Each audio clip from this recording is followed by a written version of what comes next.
धनंजय मुंडेंना हायकोर्टाचा दिलासा, पोटगीबाबतच्या निर्णयाला न्यायालयाची अंतरिम स्थगिती।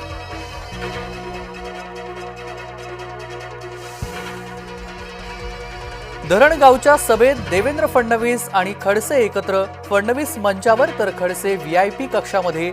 सभा फडणवीसांची, चर्चा मात्र खडसेंची। कोणत्याही भाषेची सक्ती योग्य नाही, हिंदी भाषा सक्तीवरून शरद पवार यांचं मोठं वक्तव्य। संत ज्ञानोबा तुकोबांच्या पालखीचा संगम, दोन्ही पालख्या पुणे येथे मुक्कामी।